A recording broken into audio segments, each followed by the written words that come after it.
Media को संबोधित करके विशेष रूप से एक तीन बात ला कहना चाहता हूं। महात्मा गांधी के का चिंतन रही थे, वो कही जब कोई निर्णय ले तुमन ला संशो हुआ तो जिंदगी में जन सबसे गरीब सबसे पीड़ित आदमी देखे हो ओकर चेहरा सुरता कराओ और सोचाओ कि ये फैसला ले ओकर जीवन में काय फर्क पड़ी। और मनरेगा एक थी नहीं योजना रही थे, गांव के सबसे गरीब आदमी मन ला काम दे वाला योजना। और मनरेगा के प्रभाव देखें कोविड काल में देखें, जब पूरा देश लॉकडाउन रही से, जब कहूं काम नहीं चलत रही थे, वो समय मनरेगा हमारे ग्रामीण भारत ला पोसे के काम करी से धन नहीं करी से। और आज भाजपा अब महात्मा गांधी ला नहीं ढक पावा थे, कोनो भाजपा के नेता मत ताकत नहीं है कि गांधी जी ढक सके। कोनो नेता खड़ा कर रहे हेडगेवार गोलवलकर सावरकर, गांधी जी नहीं तोप सके। देखा सेती भाजपा काय करे थे, अब भगवान राम ललावत है। अब भगवान राम तो हमारे मन के सबके आराध्य देव है, भगवान राम हमारे सबके पूजनीय है।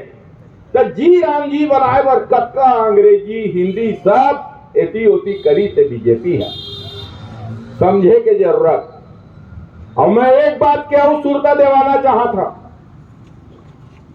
गांधी जी की हत्या कब हो रही थी? 30 जनवरी 1948। अब का जन आक्रोश फूटे रही से पूरा देश में।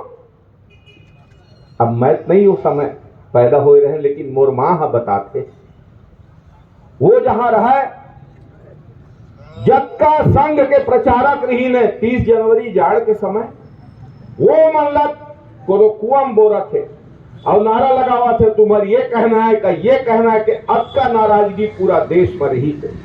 और ये जिन मनरेगा के नाम बदले के काम होए वो गांधी जी पर गोली चला रही से गोड़ से है। और ये समय फिर गांधी जी पर गोली चलाए के काम हुआ थे, वैचारिक हत्या के प्रयास भारतीय जनता पार्टी के और मोदी जी के सरकार करत। लेकिन गांधी जी के हत्या करना अक्का आसान नहीं है। उस समय बहुत बड़े कीमत चुकाना पड़े रही, सब यू समय वो कीमत चुकाना पड़ी।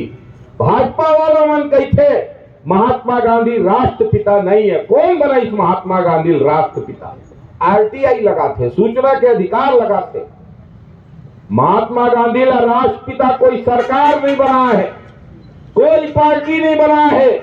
महात्मा गांधी ला सर्वप्रथम राष्ट्रपिता नेताजी सुभाष चंद्र बोस कह रही थे, जब आजाद हिंद फौज के रेडियो प्रसारण करे रही थे। तो देश पर मर मिटने वाला नेताजी सुभाष चंद्र बोस के दिए हुए उपाधि है। भाजपा कतको वाला चैलेंज करे, कोशिश करे, देश के जनता से गांधी जी के नाम देश के जनता के हृदय से नहीं मिटा सकता। और आखिरी बात, समय बहुत हो गए है, आखिरी बात कहे के अनुमति मांगा था। मनरेगा मतलब हमारे देश के गरीब और मजदूर के हाथ में गांधी जी के नाम लेके एक हक और अधिकार लिखे गए। और भाजपा की सरकार अब ये योजना ला का रूप में लावत है।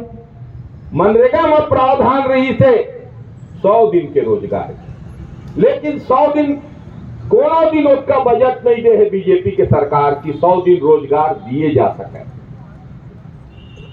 आप कहा थे 125 दिन देवो, अरे तुमन 100 दिन ला नहीं दे तो 125 दिन बाद तुमन ला कौन पतियाहा का कोई भाजपा सरकार ला नहीं पतियावा। और दूसरा बात, अब केंद्र सरकार जहां बोली वही गांव काम खुली। मनरेगा में काम खुलत रही से गांव वाला के मांग में, और एमा केंद्र सरकार के रुचि के अनुसार काम खुली। मतलब समझ लो, तुम्हारा अधिकार ला, गांव के मजदूर के अधिकार ला छीने के काम भाजपा सरकार करे। अभी हमारे भाटापारा के ओजस्वी नेता भाषण सुनत रहे, कैसे कांग्रेस अधिकार संपन्न बनाए है और कैसे भाजपा अधिकार छीनत है। बहुत बढ़िया ढंग से बताए रही से, ओकर बात ला दोहरावा नहीं, लेकिन समर्थन करके मैं अक्के बात कह के अपन वाणी विराम दिहा कि महात्मा गांधी के नाम मिटाना भाजपा के नहीं, भाजपा के पुरखा मन के भी बस के बात नहीं रही से, और यू नेता मन के बस के बात नहीं है। जब कांग्रेस के सरकार बनी, बहुत जल्दी बनी, और कांग्रेस के सरकार बनी, तब फिर से मनरेगा योजना भी स्थापित हुई, मजदूर के काम करे के अधिकार भी स्थापित हुई, और महात्मा गांधी के वही मूर्ति ला जिला मन तोड़े के कोशिश करे थे, वो टूटने वाला नहीं है। महात्मा गांधी अमिट है हर भारतवासी के हृदय में। मैं अपन वाणी ला विराम देख पहली 2-3 नारा लगा हूं, आप मन के सहयोग मांगत हूं। मनरेगा फिर से लागू करना होगा।